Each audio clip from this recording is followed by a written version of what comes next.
Okay dear viewers, এখন আমরা দেখব ইকুয়েশন থেকে আমরা বিভিন্ন অপশন কিভাবে ড্রাফট করতে পারি। তো প্রথমে আমরা ইকুয়েশনে যাই। ইকুয়েশন কোথায় পাবো? ইকুয়েশন হচ্ছে ইনসার্টে আছে। ইনসার্টে যে এই যে ইকুয়েশনের সমস্ত অপশনগুলো এখানে রয়েছে। তো আমাদের যে যে অপশন দরকার পড়বে সেই অপশনগুলো আমরা এখান থেকে নিয়ে আমাদের পেজে কাজ করতে পারি। তো প্রথমে আমরা দেখব যে কিভাবে আমরা হাফ আনতে পারি। তাহলে হাফ আনার জন্য আমাকে প্রথমে যে কাজটা করতে হবে সেটা হচ্ছে ইনসার্টের যে ইকুয়েশনের যে এখানে x/y এই হচ্ছে আমার একটা বক্স আসবে, আমি উপরে 1 নিচে 2 লিখব। এইভাবে হাফ আনতে পারবো।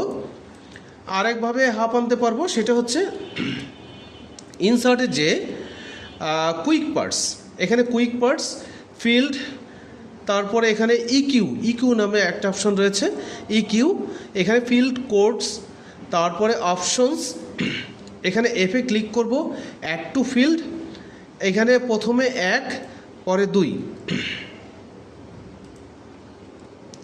ওকে দেব। এইভাবে আমরা হাফ লিখতে পারবো। তবে এখানে আমাদের হাফটা বাংলায় আসছে। এরপরে আসি ইনসার্টের যে ইকুয়েশনে যাই। এখানে ইকুয়েশনের অনেকগুলো অপশন রয়েছে, plus minus, infinity, equal to, not equal to, এই সমস্ত অপশনগুলো, এই সমস্ত সিম্বলগুলো আমরা আমাদের ম্যাথামেটিক্যাল টার্মসে ইউজ করতে পারি।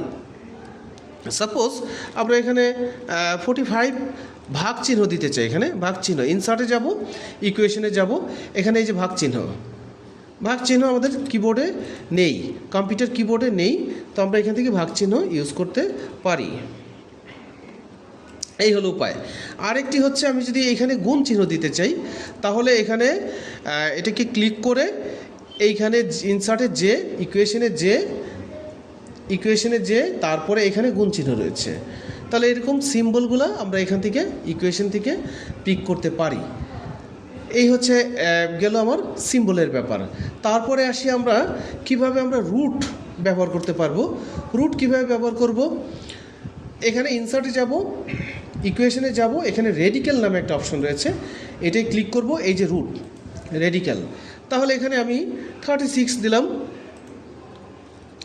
এখানে আমি যদি মনে করি যে মাল্টিপ্লিকেশন দিব, তাহলে ইনসার্টের যে ইকুয়েশনের যে এই যে মাল্টিপ্লিকেশন দিলাম।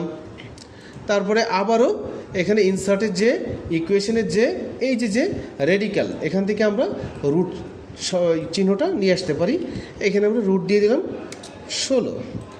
তাহলে 6 6 36 আর হলো 4 4 4 4 16, এই হচ্ছে 4 6 24 24। এখানে বাংলায় আসছে, এখানে এটাকে আমরা ইংলিশে দিয়ে দিব 24।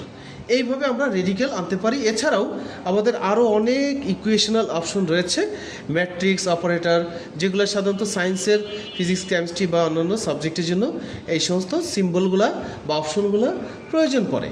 আমরা চাইলে এখান থেকে এই সিম্বলগুলা, অপশনগুলা এনে ব্যবহার করতে পারি। এছাড়াও এই যে প্রতীকগুলো বা সিম্বলগুলো দেখছি, এখানে নিচে আরও অনেক প্রতীক রয়েছে, আমরা চাইলে এই সব প্রতীক এখান থেকে এনে ব্যবহার করতে পারি।